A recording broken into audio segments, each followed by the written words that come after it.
Welcome to সুপ্রিয় শিক্ষার্থী, আসসালামু আলাইকুম। আজকে আমরা দেখব ঢাকা বিশ্ববিদ্যালয়ে সি ইউনিটের ফিনান্স অ্যান্ড ব্যাংকিং অ্যান্ড ইন্স্যুরেন্সের যে ম্যাথমেটিক্যাল পার্ট, সেই ম্যাথমেটিক্যাল পার্টের আমরা আজকে কিছু সমাধান করার চেষ্টা করব, যেগুলো আমাদের ক্যালকুলেটর ছাড়া এবং কিভাবে পরীক্ষায় আসার মতো এই কোন কিছু প্রশ্নের সমাধান আমরা আজকে করতে যাব, যেটা রিটেন পার্টে আসার সম্ভাবনা খুবই বেশি। যেমন আজকে দেখব বন্ডের আয়ের হার ও বর্তমান মূল্য, এই টপিকটা আজকে আমরা করার চেষ্টা করব। ওকে, প্রথমে এখানে একটা, দুইটা, তিনটা ম্যাথ, আচ্ছা সিরিয়ালগুলো আমি শিট অনুযায়ী সাজিয়েছিলাম আর কি। এখন একসাথে করার জন্য আমি এই জিনিসটা আপনাদেরকে করতে যাচ্ছি। আমি প্রথমে 2 নম্বর ম্যাথ দিয়ে শুরু করব। 2 নম্বর যে ম্যাথটা আমাদের এখানে বর্তমান লেকচার শিটে আছে, এটা হচ্ছে লিখিত মূল্য। লিখিত মূল্যটা কি দেওয়া আছে এখানে আমাদেরকে?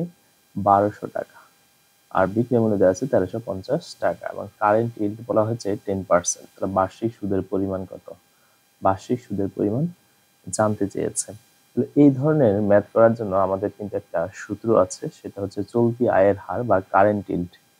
কারেন্ট ইল্ড মানে হচ্ছে আমাদের চলতি আয়ের হার দিয়ে আমরা কিন্তু একটা সমাধান করতে পারি এগুলো।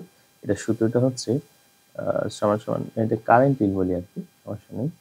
এই উপরে হবে আমার হচ্ছে ইন্টারেস্ট, মানে আয়, ইন্টারেস্টের পরিমাণ, আর নিচে হচ্ছে বিক্রয় মূল্য, সেলিং ভ্যালু, আর ইনটু হচ্ছে 100। যদি এই সূত্র অনুযায়ী আমরা বসাই তাহলে কিন্তু আমরা কারেন্ট ইল্ড পাবো। কি পাবো? কারেন্ট ইল্ড পাবো। তাহলে কারেন্ট ইল্ড পাওয়ার জন্য কিন্তু আমার সুদের পরিমাণ লাগবে আর হচ্ছে আমার বিক্রয় মূল্য লাগবে।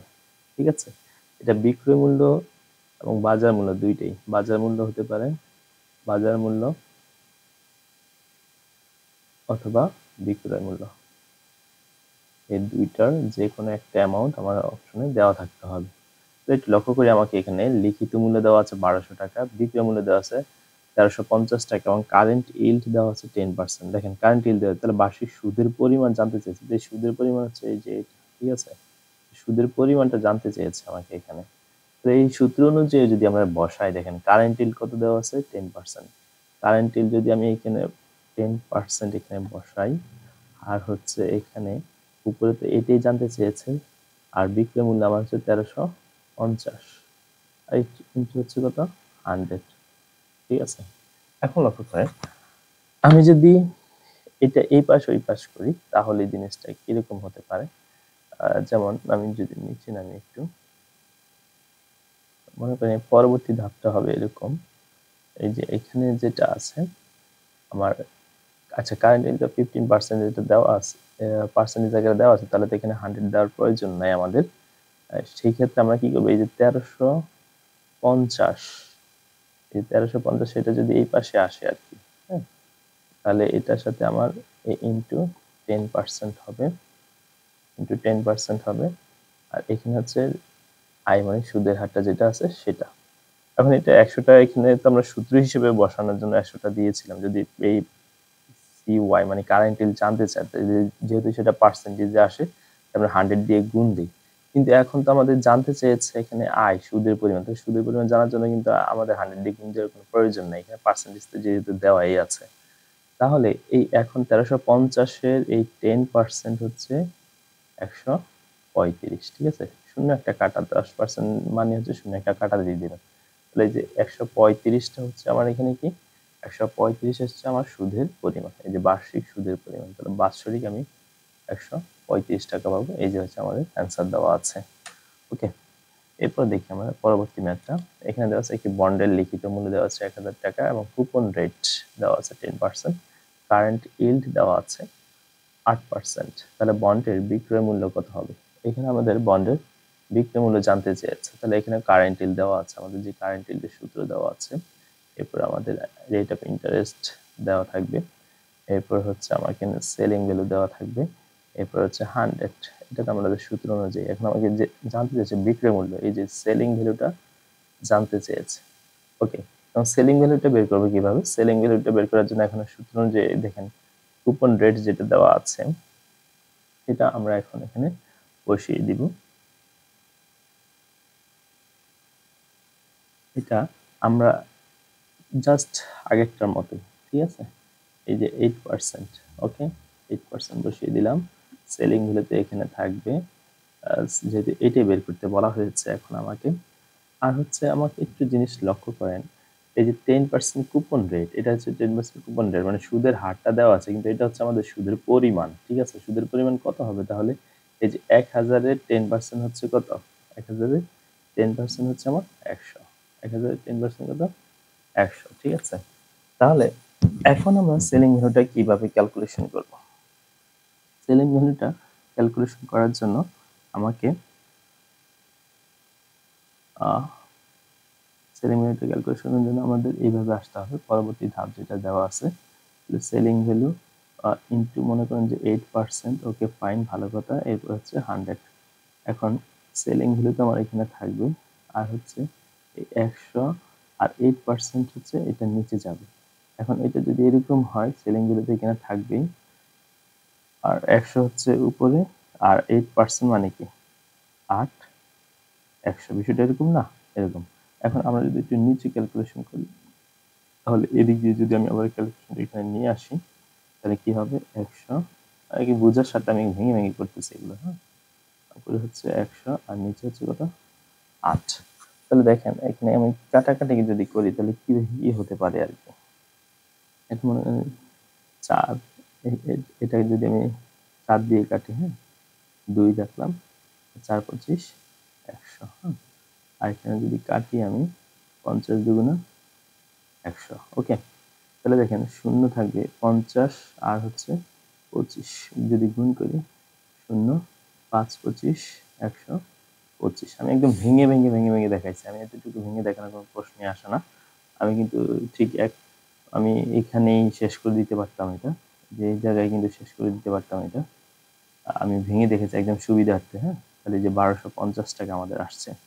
এখন আমরা 100টা নেই নাই, কেন নেইনি? কারণ আমাদের সেলিং ভ্যালু জানতে চেয়েছে, আমাদের কারেন্ট ইল্ড জানতে চাইনি। কারেন্ট ইল্ড আসে পার্সেন্টেজ, আর এটা তো পার্সেন্টেজ নয়, এটা টাকার অঙ্কে আসে, এই কারণে আমরা জাস্ট টাকাটা নিয়েছি।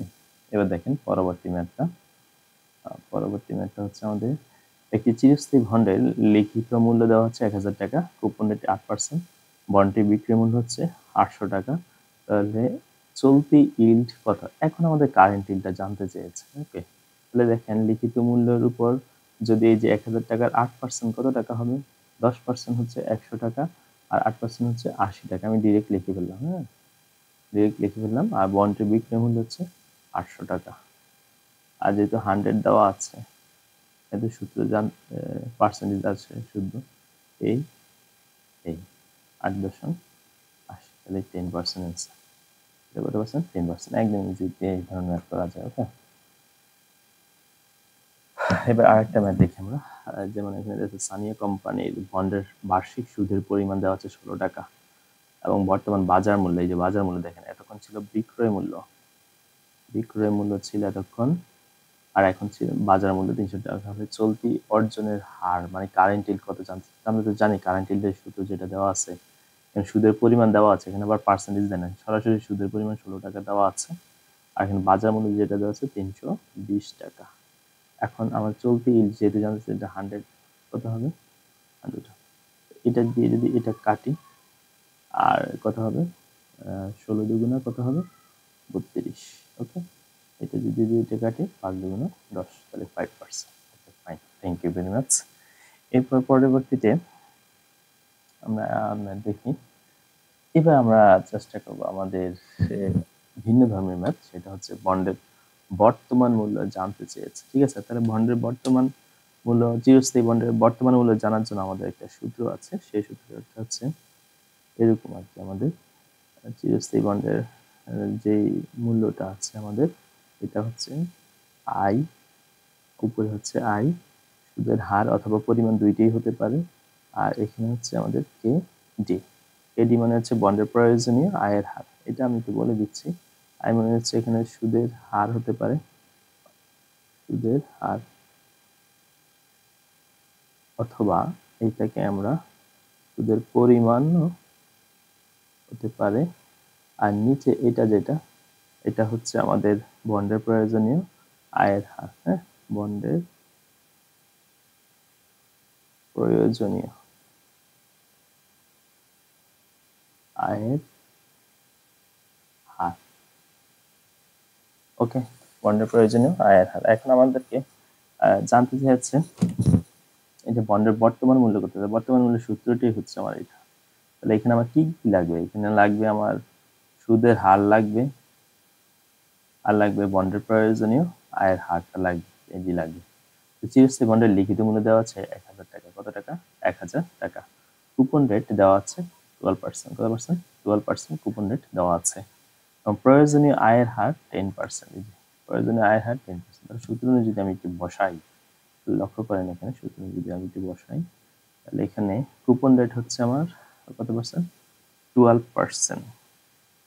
আর হচ্ছে আমার প্রয়োজনীয় আয়ের হার হচ্ছে 10%। তাহলে এই জিনিসটা কিভাবে আমরা করব, সেটাই হচ্ছে আমাদের এখানে দেখার বিষয়।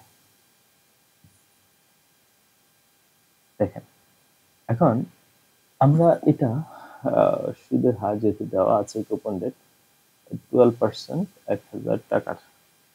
ওকে, সুদের পরিমাণটা আমরা এখানে নিব 1000 ইন্টু 12%। ঠিক আছে, 1000 12%, আর নিচে যেতে হবে 10%। ওকে, এবার একটু ক্যালকুলেশন করি, আমরা দেখি কি আসে রেজাল্ট। 1000 12% মানে হচ্ছে 120, আর নিচে 10% মানে হচ্ছে এরকম আর কি, এরকম। এখানে পরবর্তী যদি আমরা ক্যালকুলেশন করি, সরি 120 আগে হবে, 120, এরপরে যদি এরকম করি আমি, 10 যাবে নিচে, 100 যাবে উপরে। হ্যাঁ, তাহলে এইটা এটা কাটা, এই 12-র সাথে যদি আমি 100 গুণ দিই, তাহলে কত হবে? 1200 হবে। কত হবে? 1200 টাকা। এই 1200 টাকা হচ্ছে আমার এখানে অ্যান্সার। 1200 টাকা হচ্ছে অ্যান্সার। আমরা কি করলাম, আমাদের লিখিত মূল্য যেটা দেওয়া আছে, লিখিত মূল্যের উপর আমরা 12% যে সুদের হারটা আছে, সেই সুদের হারের পরিমাণ আমরা ক্যালকুলেশন করলাম। সুদের হারের পরিমাণ হচ্ছে কত টাকা? 120 টাকা। আর নিচে হচ্ছে প্রয়োজনীয় আয়ের হার। এই যে প্রয়োজনীয় আয়ের হার দেওয়া আছে কত? 10%। এই যে 10% আমরা এইভাবে লিখতে পারি। তাহলে এটা ক্যালকুলেশন করলে আমার 1200 টাকা আসবে রেজাল্ট। ওকে, পরবর্তীতে যাচ্ছি আমরা।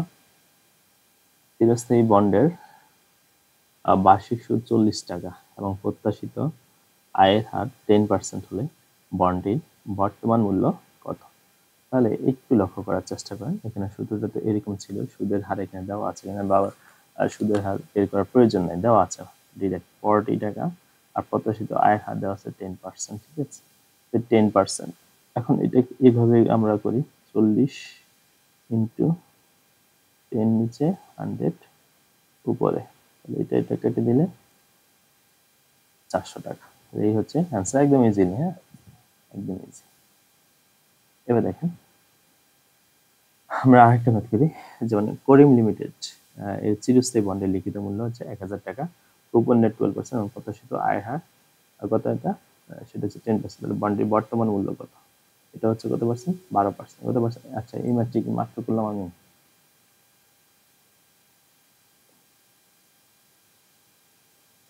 করিম লেখা নাই আর কি, বাট সেম ফিগারে মনে হচ্ছে। আচ্ছা, সমস্যা নেই, আমরা করি। তাহলে এটার বর্তমান মূল্য জানতে চেয়েছি, তাহলে এটা তো একদম ইজিতে আমরা করতে পারি।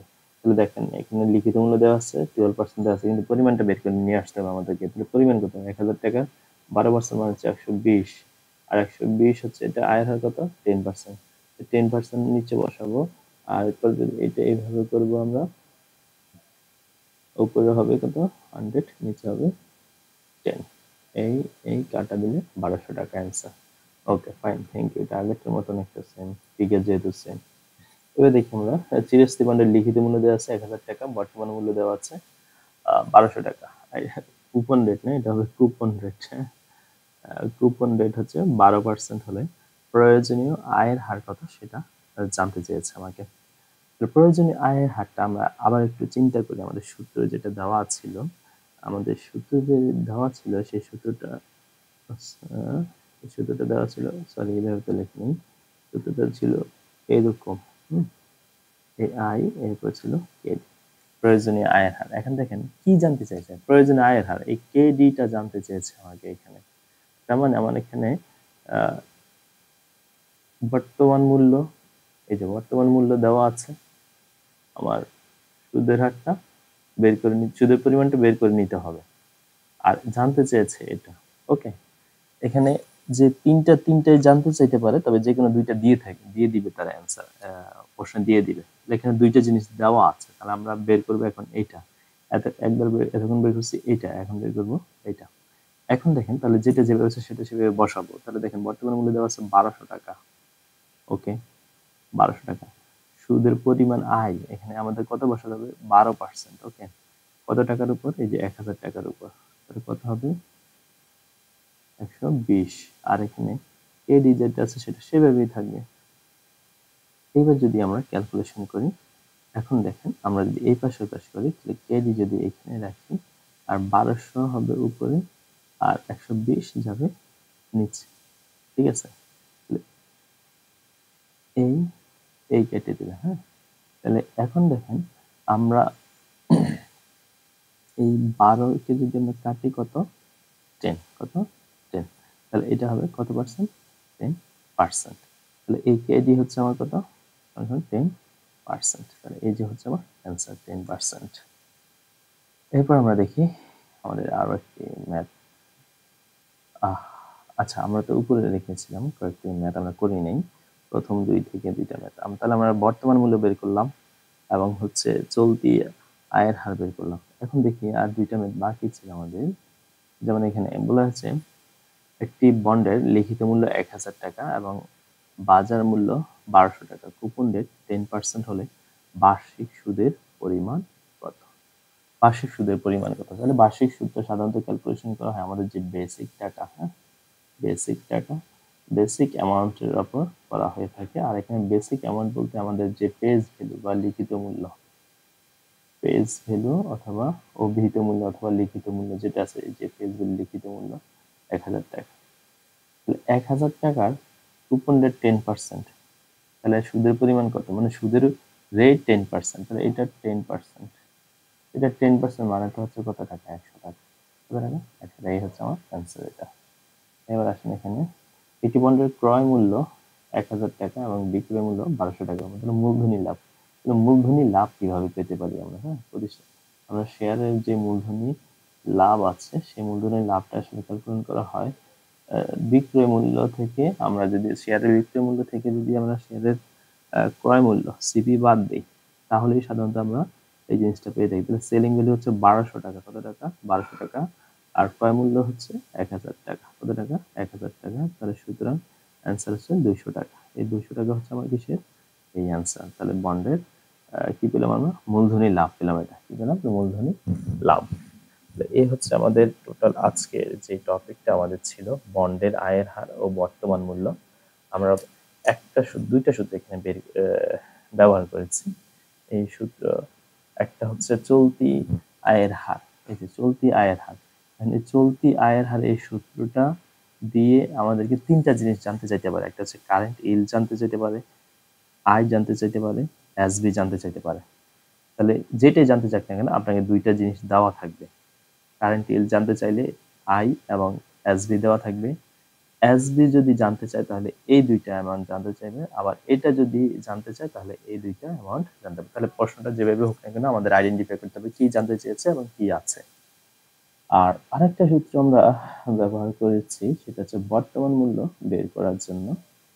বর্তমান মূল্য যে সূত্রটা আমরা এখানে পেয়েছি, রেট অফ ইন্টারেস্ট, যেটা হচ্ছে সুদের পরিমাণ, সুদের পরিমাণ। আর যদি সুদের রেট অফ ইন্টারেস্ট দেওয়া থাকে তাহলে সুদের পরিমাণ বের করে নিব আমরা, তারপর এখানে বসাবো। আর এখানে প্রয়োজনীয় আয়ের হার যেটা দেওয়া আছে সেই জিনিসটা আমরা এখানে বসিয়েছি। ঠিক আছে, তাহলে এখান থেকেও আমাদের 3টা জিনিস জানতে যেতে পারে। এটাও জানতে যেতে পারে, এটাও জানতে যেতে পারে, এটাও জানতে যেতে পারে। তাহলে সেই ক্ষেত্রে 2টা অ্যামাউন্ট দেওয়া থাকবে আমাকে এখানে। যদি আমাদের বর্তমান মূল্য জানতে চাইতে পারে তাহলে সেখানে হচ্ছে আমার আই এবং হচ্ছে কেডি দেওয়া থাকবে। আর যদি আই জানতে চায় তাহলে সেখানে কেডি এবং এভিডি দেওয়া থাকবে। আর যদি আমাকে কেডি অথবা বন্ডের প্রয়োজনে আয় জানতে চাইতে পারে তাহলে বর্তমান মূল্য এবং হচ্ছে আমার সুদের পরিমাণ দেওয়া থাকবে। সো দেখা হবে অন্য কোনো দিন, অন্য কোনো ক্লাসে। ধন্যবাদ সবাইকে। আসসালামু আলাইকুম। পরবর্তী লেকচারটা আমরা হয়তো বা কিসের উপর করবো সেটা হচ্ছে দেখে দিচ্ছি, বিনিয়োগ হতে মোট আয় কিভাবে আমরা নির্ণয় করবো সেই জিনিসটা আমরা আলোচনা করবো। ওকে, আল্লাহ হাফেজ, আসসালামু আলাইকুম।